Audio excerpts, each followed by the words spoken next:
Olá, bem-vindo à 13ª temporada do PQU Podcast, o podcast para psiquiatras em formação. Aqui é evidência com opinião. Eu sou o Thiago Apolinário e é uma satisfação tê-lo como ouvinte. No episódio 257, você pôde acompanhar uma revisão da evolução da nosologia dos transtornos de humor, a partir de Kraepelin, que descreveu a psicose maníaco-depressiva no século XIX até o DSM-3 de 1980, em que este diagnóstico deu lugar a novas categorias, a do transtorno bipolar, definido pela presença de episódio de mania, e a do transtorno depressivo maior, com apenas episódios depressivos, únicos ou recorrentes. Percorremos esse caminho para então apresentar a hipótese do espectro bipolar, modelo diagnóstico dimensional defendido por pesquisadores que questionavam a validade do desmembramento do conceito kraepeliniano de doença maníaco-depressiva pela Associação Psiquiátrica Americana. Nesse espectro, se localizariam outras apresentações clínicas situadas entre as formas clássicas de doença unipolar e bipolar do tipo 1, como o transtorno afetivo bipolar do tipo 2 e os episódios mistos. Para alguns autores, também se situariam nesse espectro pacientes com depressão grave recorrente, acompanhada de histórico familiar de transtorno bipolar ou mania induzida por antidepressivos, ciclagem ultra-rápida, características mistas, início precoce, resposta insatisfatória a antidepressivos e temperamento hipertímico ou ciclotimia. Estes pacientes teriam evolução e resposta ao tratamento psicofarmacológico distintas das observadas nos pacientes com depressão unipolar, o que justificaria a sua aproximação em termos nosológicos ao grupo de pacientes com transtorno bipolar, ampliando a fronteira deste diagnóstico. Saiba, porém, que essa proposta ainda não foi validada e continua sendo alvo de extenso debate e muita controvérsia na literatura científica dos transtornos de humor. Dito isto, gostaria de compartilhar que, como psiquiatra em formação há pouco mais de 10 anos, eu havia assimilado outro conceito de espectro bipolar, diferente do que foi apresentado no episódio 257. Não como gradação de apresentações clínicas entre a dicotomia doença depressiva uni e bipolar, mas sim entre o transtorno bipolar e o transtorno borderline. Aprendi que no transtorno bipolar havia episódios de humor deprimido ou exaltado, bastante distintos em relação ao basal do indivíduo, ao passo que no transtorno borderline as oscilações de humor eram mais frequentes e fugazes, podendo variar dentro de um mesmo dia, de modo que não podem ser definidas em episódios. Porém, a clínica foi se mostrando muito mais complexa do que isso e o diagnóstico diferencial entre as duas condições frequentemente mais desafiador. Essa constatação fez com que eu estudasse em maior profundidade o conceito do espectro bipolar, na tentativa de encontrar algo que me ajudasse a compreender a intrincada interface diagnóstica entre transtorno bipolar e borderline. Neste episódio, compartilho com você, caro ouvinte, um pouco desse estudo.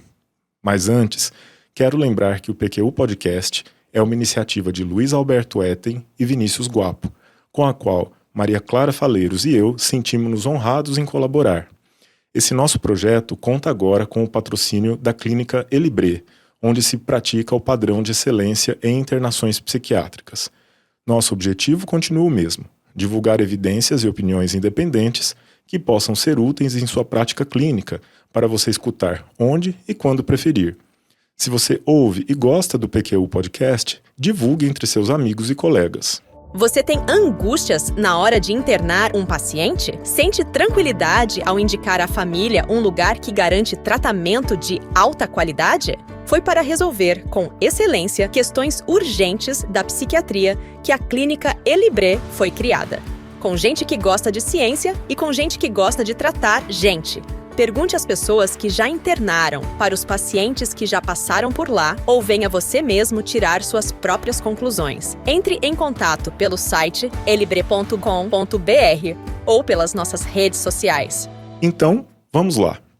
Todo o debate acerca da relação entre os diagnósticos de transtorno bipolar e borderline se estabelece em torno de duas possibilidades: que ambos representem pontos diferentes do espectro de uma mesma entidade nosológica ou que sejam entidades nosológicas independentes com sintomatologia semelhante. Há ainda as hipóteses de coocorrência frequente e de etiologia comum. Além da possibilidade de serem comórbidos, em cerca de 20% dos casos, o quadro de transtorno bipolar e borderline pode ser indistinguível. Ficou difícil? Vamos então compreender o que há em comum e de que maneira se distinguem essas duas condições. O transtorno de personalidade borderline, também denominado transtorno de personalidade emocionalmente instável, é caracterizado por um padrão difuso de instabilidade das relações interpessoais, da autoimagem e de afetos, e de impulsividade acentuada, que surge no início da vida adulta e está presente em vários contextos. Para o psiquiatra e pesquisador Hago Akiskal, um dos principais defensores da hipótese do espectro bipolar, o transtorno de personalidade borderline estaria nele inserido, não constituindo entidade nosológica diferente, como é classificado atualmente. Segundo Akiskal, semelhanças fenomenológicas, fatores biológicos e achados de história familiar permitiriam a sua inclusão no grupo de transtornos do espectro bipolar, compreendendo-o como um transtorno de humor ciclotímico com proeminência de sintomas de irritabilidade e impulsividade. De acordo com os dois sistemas nosológicos vigentes, a CID-11 e o DSM-5, o transtorno bipolar é definido como uma doença episódica, isso é, definida pela presença de períodos distintos de humor, com duração de pelo menos 2 semanas para a definição de um depressivo, 1 semana para um episódio maníaco, ou qualquer duração se a hospitalização se fizer necessária, e 4 dias consecutivos nos episódios hipomaníacos, com sintomas presentes na maior parte do dia, quase todos os dias. O quadro está associado à mudança inequívoca do funcionamento basal do indivíduo, claramente distinta em relação a períodos assintomáticos, também na avaliação de terceiros, parentes, amigos e colegas de trabalho. Em contrapartida, as oscilações de humor no transtorno de personalidade borderline têm menor duração e são menos persistentes, podendo ocorrer em curtos períodos, de minutos a poucas horas, muitas vezes em função de dificuldades no relacionamento interpessoal. Estudos em que pacientes foram avaliados momento a momento evidenciam que estes pacientes respondem a conflitos interpessoais com instabilidade no humor e emoções negativas. Em outras palavras, a instabilidade é o padrão, em oposição à inequívoca mudança no funcionamento observada no episódio de humor. Além de ocorrerem em intervalo de horas, em vez de dias ou semanas, as rápidas oscilações de humor frequentemente ocorrem entre tristeza e raiva, enquanto euforia e aumento de energia são raros. O curso dos dois transtornos também os distingue. Enquanto o transtorno bipolar não remite com a idade e frequentemente pode se agravar, principalmente quando não tratado, pacientes com transtorno de personalidade borderline têm evolução mais favorável e comumente deixam de atender aos critérios diagnósticos na meia-idade. Além disso, estudos familiares de pacientes com transtorno de personalidade borderline mostram que os diagnósticos que refletem impulsividade, transtorno por uso de substâncias, transtorno de personalidade antissocial, são mais frequentes em parentes de primeiro grau, ao passo que transtornos depressivos são menos frequentes e o transtorno bipolar é raro. Finalmente, os ensaios clínicos evidenciaram baixa eficácia dos tratamentos medicamentosos utilizados no transtorno bipolar em pacientes com transtorno de personalidade borderline. Nos poucos ensaios em que se verificou resultado positivo com o uso de estabilizadores de humor, esse resultado se deveu ao efeito das medicações na impulsividade e não no humor. Vale ressaltar que a eficácia das intervenções psicofarmacológicas está bem estabelecida para o transtorno afetivo bipolar, principalmente do tipo 1, enquanto não há medicações aprovadas para o tratamento do transtorno de personalidade borderline. Nesse último, há evidências de que intervenções psicoterapêuticas têm maior impacto na evolução do quadro, ao passo que psicofármacos de diferentes classes têm eficácia relativa para grupos de sintomas, como ansiedade, depressão e sintomas paranoides, mas não para a síndrome como um todo. Em artigo publicado na Psychiatric Clinics of North America, em 2018, Joel Paris discute que as propostas para ampliar o conceito de transtorno bipolar para um espectro que inclua o transtorno borderline são parte de um conceito radicalmente expandido de bipolaridade, em que se assume que oscilações de humor de qualquer duração, incluindo casos em que irritabilidade prevalece sobre euforia, apontam para um possível diagnóstico de transtorno bipolar. De acordo com esse ponto de vista, pacientes poderiam apresentar certo grau de bipolaridade, entre aspas, que seria uma variante mais leve ou uma forma subclínica do transtorno bipolar clássico. O problema é que essa aproximação nosológica estaria baseada apenas em semelhanças fenomenológicas e não em uma etiologia ou patogênese comuns. Os sistemas de classificação diagnóstica atuais, CID e DSM, categorizam os transtornos a partir de seus sintomas, fenômenos observáveis em alguma medida e muito derivados das queixas relatadas. Pela sobreposição de alguns deles, notadamente instabilidade de humor e impulsividade, o psiquiatra, não apenas o que está em formação, pode ter dificuldades em estabelecer o diagnóstico diferencial se não estiver atento à psicopatologia dos transtornos. Quem acompanha o PQU Podcast já sabe que ele vai muito além de um checklist de critérios. Por isso, recomendo a você, ouvinte, a leitura de um artigo de revisão publicado por HM em 2013 no periódico Psychiatric Investigation, que você encontrará, junto com as outras referências desse episódio, em pqpodcast.com.br. Neste artigo, o autor propõe uma interessante analogia utilizando a cor vermelha. O céu avermelhado do fim de tarde e uma maçã são completamente diferentes, apesar de terem em comum uma característica superficial, a cor vermelha. Da mesma forma, tanto pacientes com transtorno bipolar como pacientes com transtorno borderline apresentam labilidade afetiva e impulsividade. Porém, no transtorno bipolar, os sintomas seriam mais do que alteração de humor por si e teriam como característica central a ativação psicomotora, se expressando com aumento de energia, atividade, velocidade de pensamento, quantidade de fala e que, ocasionalmente, pode se expressar com impulsividade. Mais comumente observada durante os episódios maníacos ou hipomaníacos, a impulsividade no transtorno bipolar pode também aparecer num contínuo, com traços de impulsividade entre os episódios. No entanto, a impulsividade no transtorno de personalidade borderline é mais grave, acompanhada por mais sintomas cognitivos e ansiosos. Tem menos componente atencional, isso é, não reflete decisões cognitivas tomadas rapidamente. Tem um predomínio motor, ou seja, que representa o agir sem pensar, e sem planejamento, que se refere à capacidade reduzida de pensar no futuro. Embora não seja considerada critério, a identificação do histórico familiar de transtorno bipolar minimizaria falsos positivos desse diagnóstico. Enquanto no transtorno de personalidade borderline, histórico pessoal de abuso sexual ou maus tratos na infância e episódios recorrentes de automutilação aumentam a acurácia do diagnóstico desse transtorno. Por outro lado, as características de personalidade disfuncionais em pacientes com transtorno bipolar configuram verdadeira zona cinzenta, uma vez que podem preceder as primeiras manifestações do transtorno, acompanhá-las, modificando o seu curso, ou se desenvolver secundariamente, podendo ser consideradas como pós-afetivas, se originando das distorções cognitivas e dos conflitos interpessoais que a perturbação do humor traz para a vida desses pacientes. Königsberg, em artigo publicado em 2010 no Journal of Personality Disorders, propôs o construto da instabilidade afetiva, alterações de humor, caracterizadas por instabilidade transitória, alta intensidade e pela presença de estados disfóricos prolongados. A ênfase na breve duração e na forte influência de fatores desencadeantes ambientais auxilia na distinção entre as mudanças de humor observadas nos transtornos de humor, que mais frequentemente têm início espontâneo e duração prolongada.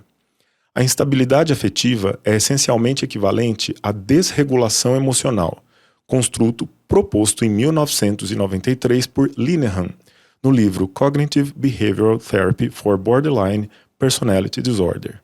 Considerando o fato de que a instabilidade afetiva ou desregulação emocional é uma das principais características do transtorno de personalidade borderline, há autores que defendem modificação no nome do diagnóstico para transtorno da regulação emocional. Não está claro, contudo, se este domínio afetivo é responsável por toda a psicopatologia associada ao transtorno de personalidade borderline. Além da dimensão da instabilidade afetiva e raiva, esforços desesperados para evitar abandono, padrão de instabilidade nos relacionamentos interpessoais, perturbações da identidade, sentimentos crônicos de vazio, ideação paranoide transitória ou sintomas dissociativos intensos em resposta a estresse também estão presentes. E, inclusive, são os sintomas que podem auxiliá-lo no diagnóstico diferencial, aumentando a especificidade do diagnóstico de transtorno de personalidade. Particularmente relevantes são a ideação paranoide transitória e os sintomas dissociativos intensos, uma vez que foram identificados como as mais comuns dentre as alterações cognitivo-perceptuais do transtorno borderline, ocorrendo em 75% dos pacientes com esse transtorno e raramente identificados em outros transtornos, conferindo elevada especificidade ao diagnóstico de acordo com estudo publicado por Skodol e colaboradores na Biological Psychiatry em 2002. Outra maneira de melhor distinguir essas condições é observar aspectos clínicos não sintomáticos que aumentam a probabilidade da condição, antes mesmo de identificar sintomas específicos de mania ou sintomas dissociativos. Essa abordagem diminui a chance de falsos positivos. No transtorno bipolar, as características clínicas que melhoram a precisão do diagnóstico incluem história familiar de transtorno bipolar e um curso episódico grave, com duração dos episódios de semanas a meses. Já no transtorno de personalidade borderline, as características clínicas que melhoram a precisão do diagnóstico incluem abuso sexual na infância e repetidas tentativas de automutilação, as quais são muitas vezes mais frequentes na história do paciente com transtorno borderline em relação ao bipolar. Ainda com respeito à diferenciação diagnóstica entre transtorno bipolar e borderline, gostaria de citar o trabalho de minha querida amiga Angela Maser, que revisou o tema em sua dissertação de mestrado, disponível na Biblioteca de Teses e Dissertações da USP, e que também serve como referência para esse episódio. No artigo que dele resultou, publicado na Behavioral Brain Research em 2019, Maser e colaboradores identificaram que a análise dos sintomas psiquiátricos e o histórico de estresse precoce podem contribuir para o diagnóstico diferencial desses transtornos. O conceito de estresse precoce corresponde à ampla gama de adversidades e traumas vivenciados na infância, incluindo cuidado parental inadequado ou falta de cuidado, morte de cuidador, educação sem afeto ou disfuncional, desamparo, violências, negligências, abuso sexual, ausência de recursos básicos de sobrevivência, dentre outros. O diagnóstico de transtorno de personalidade borderline se associa à sintomatologia mais grave de ansiedade, impulsividade, depressão, desesperança e ideação suicida, assim como maior presença e gravidade da história de estresse precoce em geral e em relação aos subtipos abuso emocional, negligência emocional e especialmente negligência física nos casos de maior gravidade. Um dos pontos que mais levanta dúvidas com relação ao espectro bipolar é o diagnóstico diferencial da personalidade borderline com o temperamento hipertímico e com a ciclotimia. O temperamento hipertímico, também considerado dentro do espectro bipolar por Akiskel, é um tipo de personalidade cujas características principais incluem otimismo excessivo, expansividade, autoconfiança elevada, desinibição, busca por novidades, necessidade de sono habitual de menos de 6 horas, uso excessivo de mecanismos de negação e com início antes dos 21 anos. Por sua vez, o transtorno ciclotímico é caracterizado por uma instabilidade persistente do humor, durante um período de pelo menos 2 anos, envolvendo numerosos períodos de hipomania, por exemplo, euforia, irritabilidade ou expansividade, ativação psicomotora e sintomas depressivos, como sensação de desânimo, diminuição do interesse em atividades, fadiga, presentes durante a maior parte do tempo. A sintomatologia hipomaníaca pode ou não ser suficientemente grave ou prolongada para satisfazer todos os requisitos de definição de um episódio hipomaníaco, mas não há história de episódios maníacos ou mistos. A sintomatologia depressiva nunca foi suficientemente grave ou prolongada para satisfazer os requisitos diagnósticos de um episódio depressivo. Os sintomas resultam em sofrimento significativo ou prejuízo significativo no funcionamento pessoal, familiar, social, educacional, ocupacional ou em outras áreas importantes. Como essas condições são crônicas e não episódicas, o curso não nos auxilia a distinguir esses temperamentos de humor e o transtorno de personalidade borderline. No entanto, todas as outras características distintivas ainda se aplicam. Uma história familiar de transtorno bipolar em favor de temperamentos hipertímico e ciclotimia, e abuso sexual na infância e repetidas tentativas de automutilação em favor do transtorno de personalidade borderline. O texto da CID-11 diz que indivíduos com transtorno de personalidade podem apresentar impulsividade ou instabilidade de humor, mas o transtorno ciclotímico não inclui problemas persistentes de funcionamento próprio e disfunção interpessoal que caracterizam o transtorno de personalidade. A CID-11 recomenda que o transtorno de personalidade seja avaliado fora do contexto de um episódio de humor para evitar confundir os sintomas de um episódio de humor com traços de personalidade. Mas ambos os diagnósticos podem ser atribuídos se os critérios diagnósticos forem satisfeitos simultaneamente. Finalizo citando Mark Zimmerman, autor de artigo publicado em 2016 no Journal of Personality Disorders. Está cada vez mais difícil para o médico fazer o diagnóstico de transtorno de personalidade borderline no mundo bipolar. Com a popularidade do diagnóstico de transtorno bipolar e pressões da indústria farmacêutica no sentido de se empregar medicamentos que não têm eficácia comprovada no tratamento de transtorno borderline, agrupá-los sob a denominação do espectro bipolar pode ser uma saída fácil para o médico e perigosa para o paciente, que receberá tratamentos ineficazes para sua condição. Em resumo, o fato de tanto o transtorno afetivo bipolar quanto o transtorno de personalidade borderline poderem se apresentar com instabilidade de humor ou impulsividade não implica que sejam formas diferentes do mesmo transtorno. Estes sintomas devem ser compreendidos como manifestações inespecíficas que podem ocorrer em ambos os diagnósticos. Ainda, a proposta de um espectro bipolar mais amplo não se baseia em metodologia padrão ouro para o diagnóstico, nem em marcadores biológicos, genéticos ou neuroendócrinos. Os estudos epidemiológicos e clínicos que estimam a prevalência do espectro bipolar empregam escalas projetadas para avaliar sintomas sublimiares, levando à imprecisão diagnóstica. Além dos critérios diagnósticos, devemos estar atentos às características clínicas, curso, evolução, histórico pessoal e familiar que servem à distinção entre transtorno bipolar e transtorno borderline. Maçãs vermelhas não são céus vermelhos. Essa é a mensagem deste episódio. Espero que este conteúdo tenha lhe sido útil. Obrigado pela companhia e até a próxima. Você tem angústias na hora de internar um paciente? Sente tranquilidade ao indicar à família um lugar que garante tratamento de alta qualidade? Foi para resolver, com excelência, questões urgentes da psiquiatria que a clínica Elibre foi criada.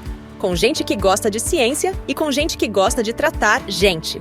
Pergunte às pessoas que já internaram, para os pacientes que já passaram por lá, ou venha você mesmo tirar suas próprias conclusões. Entre em contato pelo site elibre.com.br ou pelas nossas redes sociais.